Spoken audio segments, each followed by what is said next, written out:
Hey friends, today we're back with Harry Potter and the Sorcerer's Stone, Chapter 10, Halloween. So at the last chapter we left, Harry was trying to figure out what happened to the package and that they got at Gringotts. And so anyway, here we are with Halloween, Chapter 10. Malfoy couldn't believe his eyes when he saw that Harry and Ron were still at Hogwarts the next day, looking tired but perfectly cheerful. Indeed, by the next morning, Harry and Ron thought the three-headed dog had been an excellent adventure, and they were quite keen to have another one. In the meantime, Harry filled Ron in about the package that seemed to have been moved from Gringotts to Hogwarts, and they spent a lot of time wondering what could possibly need such heavy protection. Well, it's either really valuable or really dangerous, said Ron. Or both, said Harry. But all they knew for sure about the mysterious object was that it was about 2 inches long, and they didn't have much chance of guessing what it was without further clues. Neither Neville nor Hermione showed the slightest interest in what lay underneath the dog in the trapdoor.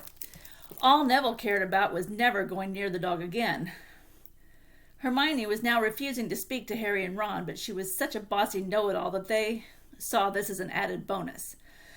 All they really wanted now was a way of getting back at Malfoy, and to his great delight, just such a thing arrived in the mail about a week later. As the owls flooded into the great hall as usual, everyone's attention was caught at once by a long, thin package carried by 6 large screech owls. Harry was just as interested as everyone else to see what was in the large parcel, and was amazed when the owls soared down and dropped it right in front of him, knocking his bacon to the floor. They had hardly fluttered out of the way when another owl dropped a letter on top of the parcel. Harry ripped open the letter first, which was lucky because it said, "Do not open the parcel at the table. It contains your new Nimbus 2000. But I don't want anybody knowing you've got a broomstick or they'll all want one too. Oliver Wood will meet you tonight on the Quidditch field at 7 o'clock for your first training session. Professor M. McGonagall." Harry had difficulty hiding his glee as he handed the note to Ron to read. "A Nimbus 2000? Ron moaned enviously. "I've never even touched one." They left the hall quickly, wanting to unwrap the broomstick in private before their first class, but halfway across the entrance hall they found the way upstairs barred by Crabbe and Goyle. Malfoy seized the package from Harry and felt it. "That's a broomstick," he said, throwing it back at Harry with a mixture of jealousy and spite on his face. "You'll be in for it this time, Potter. First years aren't allowed them." Ron couldn't resist it. "It's not any old broomstick," he said. "It's a Nimbus 2000. "What did you say you've got at home, Malfoy? A Comet 260? Ron grinned at Harry. "Comets look flashy, but they're not in the same league as the Nimbus." "What would you know about it, Weasley? You couldn't afford half the handle," Malfoy snapped back. "I suppose you and your brothers have to save up twig by twig." But before Ron could answer, Professor Flitwick appeared at Malfoy's elbow. "Not arguing, I hope, boys?" he squeaked. "Potter sent a broomstick, Professor," said Malfoy quickly. Yes, that's right," said Professor Flitwick, beaming at Harry. "Professor McGonagall told me all about the special circumstances, Potter. And what model is it?" "A Nimbus 2000, sir," said Harry, fighting not to laugh at the look of horror on Malfoy's face. "And it's really thanks to Malfoy here that I've got it," he added. Harry and Ron headed upstairs, smothering their laughter at Malfoy's obvious rage and confusion.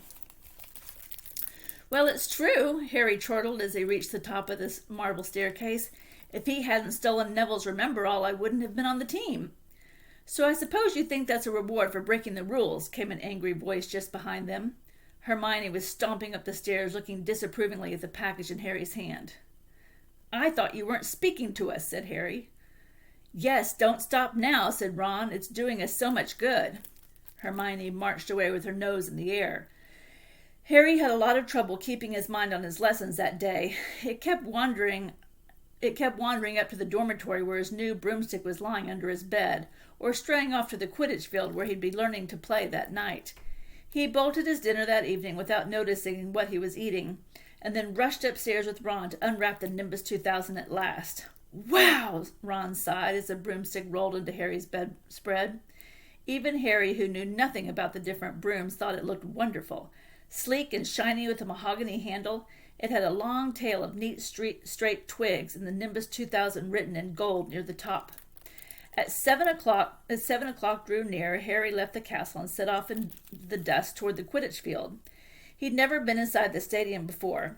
Hundreds of seats were raised in stands around the field so that spectators were high enough to see what was going on.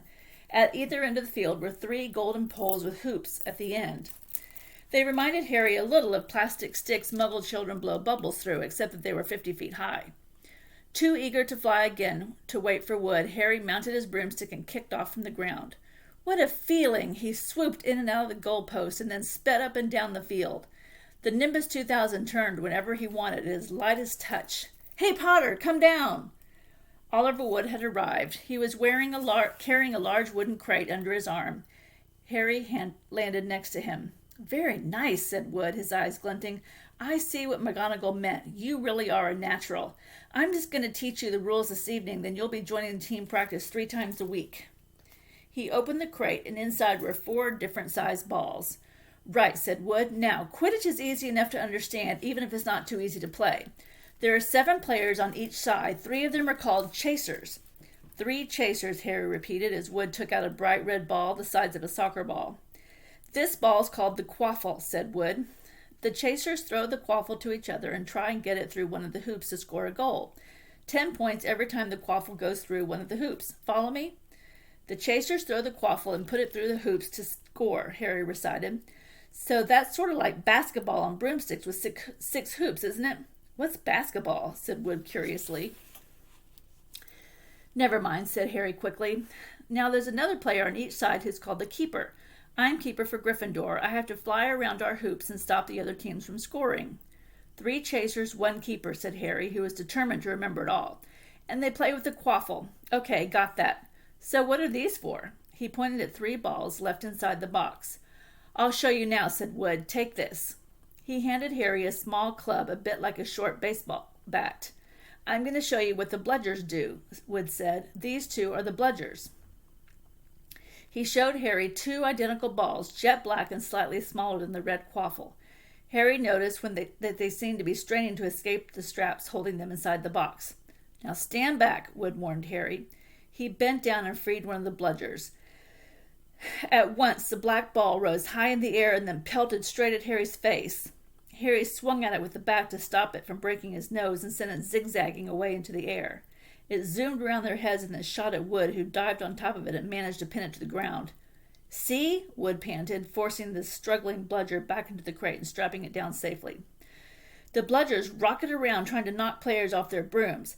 That's why you have 2 beaters on each team. The Weasley twins are ours. It's their job to protect their side from the bludgers and try to knock them toward the other team. So you think you've got all that?" 3 chasers try and score with the quaffle. The keeper guards the goalpost, and the beaters keep the bludgers away from their team, Harry rolled off. "Very good," said Wood. Have the bludgers ever killed anybody?" Harry asked, hoping he sounded offhand. Well, never at Hogwarts. We've had a couple of broken jaws, but nothing worse than that. Now, the last member of the team is the Seeker. That's you, and you don't have to worry about the quaffle or the bludgers, unless they crack my head open." "Oh, don't worry. The Weasleys are much more than a match for the bludgers. I mean, they're like a pair of human bludgers themselves."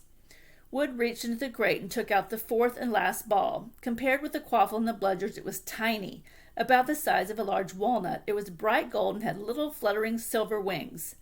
"This," said Wood, "is the golden snitch, and it's the most important ball of the lot. It's very hard to catch because it's so fast and difficult to see. It's the Seeker's job to catch it. You've got to weave in and out of the chasers, beaters, bludgers, and quaffle to get it before the other team's Seeker. Because whichever Seeker catches the snitch wins his team an extra 150 points, so that nearly always wins. That's why the Seekers get fouled so much. A game of Quidditch only ends when the snitch is caught, so it can go on for ages. I think the record is 3 months. They had to keep bringing in substitutes so players could get some sleep." "Well, that's it. Any questions?" Harry shook his head. He understood that he had to do what he had to do all right. It was doing it that was going to be the problem. "We won't practice with the snitch yet," said Wood, carefully shutting it back inside the crate. "It's too dark. We might lose it. Let's try you out with a few of these." He pulled a bag of ordinary golf balls out of his pocket, and a few minutes later he and Harry were up in the air. Wood throwing the golf balls as hard as he could in every direction for Harry to catch. Harry didn't miss a single one, and Wood was delighted. After half an hour, night had really fallen and they couldn't carry on. "That Quidditch Cup will have our names on it this year," said Wood happily as they trudged back to the castle. "I wouldn't be surprised if he turned out better than Charlie Weasley, and he could have played for England if he hadn't gone off chasing dragons." Excuse me. Perhaps it was because he was now so busy, what with Quidditch practice 3 evenings a week on top of all his homework, that Harry could hardly believe it when he realized he'd already been at Hogwarts 2 months. The castle felt more like home than Privet Drive ever had. His lessons, too, were becoming more and more interesting now that he had mastered the basics. On Halloween morning, they woke up to the delicious smell of baking pumpkin wafting through the corridors.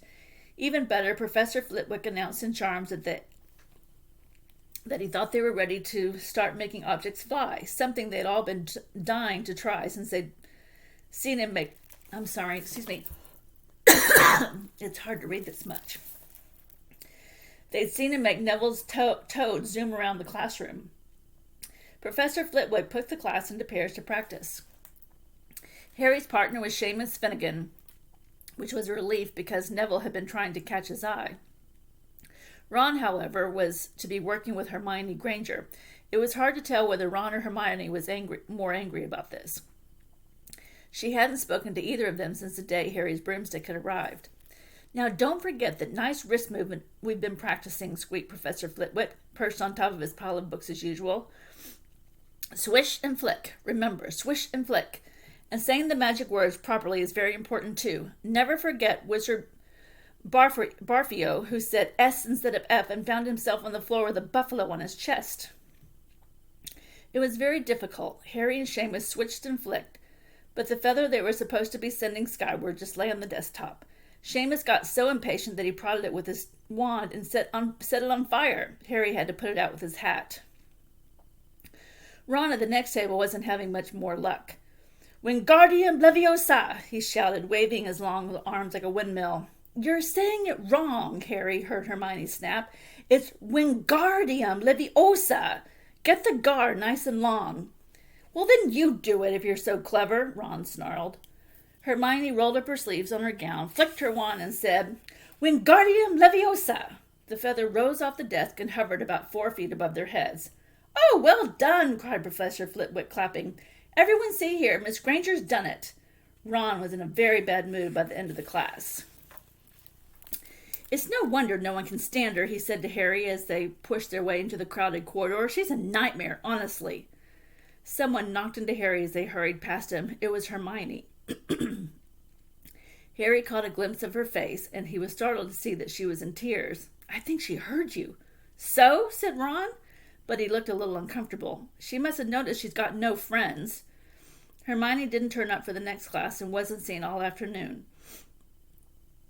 On their way down to the Great Hall for the Halloween feast, Harry and Ron overheard Parvati Paddle telling her friend Lavender, that Hermione was crying in the girls' bathroom and wanted to be left alone. Ron looked still more awkward at this, but a moment later, as they entered the Great Hall, where the Halloween decorations put Hermione out of their minds. 1,000 live bats fluttered from the walls and ceilings, while thousands more swooped over the tables in low black clouds, making the candles in the pumpkins stutter. The feast appeared suddenly on the golden plates as it had at the start of the term banquet. Harry was just helping himself to a baked potato when Professor Quirrell came sprinting into the hall, his turban askew and terror on his face. Everyone stared as he reached Professor Dumbledore's chair, slumped against the table, and gasped, "Troll! Troll in the dungeons! Thought you ought to know." And then he sank to the floor in a dead faint. There was an uproar. It took several purple firecrackers exploding from the end of Professor Dumbledore's wand to bring silence. "Prefects, lead your house back to the dormitories immediately." Percy was in his element. "Follow me. Stick together, first years. No need to fear the troll if you follow my orders. Stay close behind me now. Make way. First years coming through. Excuse me, I'm a prefect." "How could a troll get in?" Harry asked as they climbed the stairs. "Don't ask me. They're supposed to be really stupid," said Ron. "Maybe Peeves let it in for a Halloween joke." They passed different groups of people hurrying in different directions. As they jostled their way through a crowd of confused Hufflepuffs, Harry suddenly grabbed Ron's arm. "I've just thought. Hermione! What about her? She doesn't know about the troll." Ron bit his lip. "Oh, all right," he snapped, "but Percy better not see us." Ducking down, they joined the Hufflepuffs going the other way, slipped down a deserted side corridor, and hurried off toward the girls' bathroom. They had just turned the corner when they heard quick footsteps behind them. "Percy!" hissed Ron, pulling Harry behind a large stone griffin. Peering around it, however, they saw not Percy but Snape. He crossed the corridor and disappeared from view. "What's he doing?" Harry whispered. "Why isn't he down in the dungeons with the rest of the teachers?" "Search me." Quickly as possible, they crept along the next corridor after Snape's fading footsteps. "He's heading for the third floor," Harry said, but Ron held up his hand. "Can you smell something?" Harry sniffed a foul stench, and his foul stench reached his nostrils, a mixture of old socks and a kind of a public toilet no one seems to clean. And then they heard it, a low grunting and a shuffling footfall of gigantic feet. Ron pointed at the end of the passage to the left. Something huge was moving toward them. They shrank into the shadows and watched as it emerged into a patch of moonlight. It was a horrible sight, 12 feet tall. Its skin was a dull granite gray. Its great lumpy body like a boulder with a small bald head perched on top of it like a coconut. It had short legs, thick as tree trunks, with flat, horny feet. The smell coming from it was incredible. It was holding a huge wooden club which dragged along the floor because its arms were so long. The troll stopped next to the doorway and peered inside. It waggled its long ears, making up its tiny mind, then slouched slowly into the room. "The key's in the lock," Harry muttered. "We could lock it in." "Good idea," said Ron nervously. They edged toward the open door, mouths dry, praying the troll wasn't going to come out of it. With one great leap, Harry managed to grab the key, slam the door, and lock it. Yes! Flushed with their victory, they started to run back up the passageway, but as they reached the corner, they heard something that made their hearts stop. A high, petrified scream. It was coming from the chamber they'd just chained up. "Oh no," said Ron, as pale as a bloody baron. "It's the girls' bathroom," Harry gasped. "Hermione," they said together. It was the last thing they wanted to do, but what choice did they have? Wheeling around, they sprinted back to the door and turned the key. Fumbling in their panic, Harry pulled the door open and they ran inside. Hermione Granger was shrinking against the wall opposite, looking as if she was about to faint. The troll was advancing on her, knocking the sinks off the wall as it went. "Confuse it," Harry said desperately to Ron, and seizing a tap, he threw it as hard as he could against the wall. The troll stopped a few feet from Hermione. It lumbered around, blinking stupidly to see what had made the noise. Its mean little eyes saw Harry. It hesitated, then made for him instead, lifting its club as it went. "Oi, pea-brain!" yelled Ron from the other side of the chamber, and he threw a metal pipe at it. The troll didn't even seem to notice the pipe hitting its shoulder, but it heard the yell and paused again, turning its ugly snout toward Ron instead, giving Harry time to run around it. Come on, run!" Harry yelled at Hermione, trying to pull her toward the door. But she couldn't move. She was still flat against the wall, her mouth open with terror. The shouting and the echoes seemed to be driving the troll berserk. It roared again and started toward Ron, who was the nearest and had no way to escape. Harry then did something that was both very brave and very stupid. He took a great running jump and managed to fasten his arms around the troll's neck from behind. The troll couldn't feel Harry hanging there, but even a troll will notice if you stick a long bit of wood up its nose, and Harry's wand had still been in his hand when he jumped, and had gone straight up the troll's nostrils. Howling with pain, the troll twisted and flailed its club, with Harry clinging on for dear life. Any second the troll was going to rip him off or catch him in a terrible blow with the club. Hermione had sunk to the floor in fright, and Ron pulled out his own wand, not knowing what he was going to do, when he heard himself cry the first spell that came into his head. "Wingardium Leviosa!" The club flew suddenly out of the troll's hand, rose high, hit high up into the air, turned slowly over, and dropped with a sickening crack right onto its owner's head. The troll swayed on the spot and then fell flat on its face with a thud that made the whole room tremble. Harry got to his feet. He was shaking and out of breath. Ron was standing there with the wand still raised, staring at what he had done. It was Hermione who spoke first. Is it dead? I don't think so, said Harry. I think he's just been knocked out. He bent down and pulled his wand out of the troll's nose, and it was covered in what looked like lumpy gray glue. Ugh, troll boogers. He wiped it on the troll's trousers. A sudden slamming and loud footsteps made the three of them look up. They hadn't realized what a racket they'd been making, but of course someone downstairs must have heard the crashes of the troll's roars. A moment later, Professor McGonagall had come bursting into the room, closely followed by Snape, with Quirrell bringing up the rear. Quirrell took one look at the troll, let out a faint whimper, and sat quickly down on a toilet, clutching his heart. Snape bent over the troll. Professor McGonagall was looking at Ron and Harry. Harry had never seen her look so angry. Her lips were white. Hopes of winning 50 points for Gryffindor faded quickly from Harry's mind. "What on earth were you thinking of?" said Professor McGonagall with cold fury in her voice. Harry looked at Ron, who was still standing with his wand in the air. "You're lucky you weren't killed. Why aren't you in your dormitory?" Snape gave Harry a swift, piercing look. Harry looked at the floor. He wished Ron would put his wand down. Then a small voice came out of the shadows. "Please, Professor McGonagall, they were looking for me." "Miss Granger!" Hermione had managed to get to her feet at last.